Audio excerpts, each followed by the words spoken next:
मैं गोपाल शेट्टी, उत्तर मुंबई सांसद, 3 बार पार्षद रहा हूं, 2 बार विधायक, अभी सांसद बना हूं।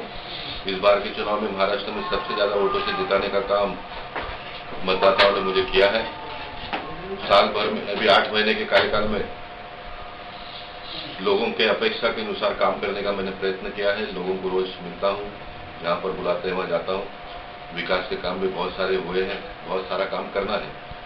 केंद्र से जुड़ी हुई जो सीओडी का मामला था, बहुत 4-4.5 साल से लोगों के इमारत निर्माण काम सब बंद पड़ा है। उसके बारे में बहुत सारे मीटिंग अरुण जेटली जी के साथ में ली, अभी पर्रिकर साहब के साथ में मीटिंग हुआ। महाराष्ट्र के मुख्यमंत्री देवेंद्र फडणवीस को भी हमने विनती किया था, इसको आप विड्रॉ करो, सर्कुलर जो पृथ्वीराज चौहान ने निकाला था, उन्होंने सर्कुलर को विड्रॉ किया।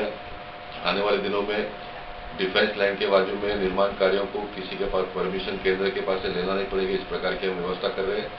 और केंद्र ने जो काम को रोक के रखा है, वो भी एक 8 दिन के अंदर पहले का सर्कुलर विड्रॉ किया जाएगा, इस प्रकार का व्यवस्था हमने किया है।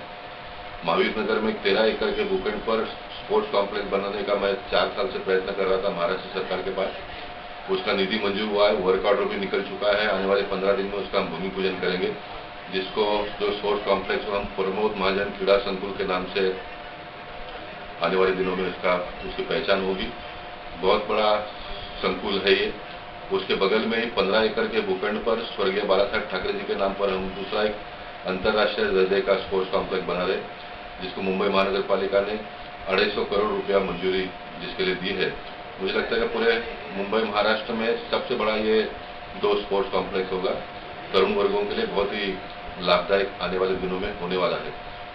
मुंबई सबअर्बन रेलवे में 3,500 लोग गिरकर कटकर मरते हैं, जिसकी आवाज हमने बजट के सत्र में और उसके बाद में भी केंद्र के पार्लियामेंट में उठाया।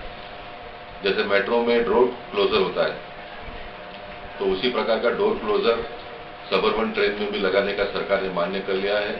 1-8 महीने में उसका ट्रायल हो जाएगा और आने वाले दिनों में जो 3,500 से भी ज्यादा लोग गिरकर कटकर मर जाते हैं, उस पर एक उपाय ढूंढने का प्रयास किया है। सबअर्बन रेलवे के मुसाफिरों की समस्या बहुत दयनीय दिन से दिन होती जाती है। एलिवेटेड कॉरिडोर या तो फिर डबल डेकर ट्रेन के बारे में भी सुझाव हमने केंद्र सरकार को दिया है। योगायोग कल ही 12 तारीख को पार्लियामेंट रेलवे कमेटी मुंबई शहर में आ रही है, वो सारा जायजा लेंगे और जल्द से जल्द रेल में सफर करने वाले लोगों को एक आसानी से सुविधा होगी, उसका हम प्लानिंग कर रहे हैं। लोगों को अगर सुविधा लेना है तो सरकार के पास पर्याप्त पैसा होना चाहिए। भाव बढ़ाना नहीं, ये कोई सरकार का बहुत ही बुद्धिमान है ऐसा मैं मानता नहीं हूँ। लोगों के पास से पैसे लेकर लोगों को सुविधा देना ये सरकार का काम होता है। इसलिए आप भाव में वृद्धि नहीं करते तो सरकार बहुत अच्छा काम कर रही है ऐसा मैं मानता नहीं हूँ और किसी ने भी मानने की आवश्यकता नहीं है। थोड़े से पैसों के लिए बहुत सारी मुसीबतों को हमको अगर झेलना पड़ता है तो ये मानसिकता में से बाहर लोगों ने आना चाहिए।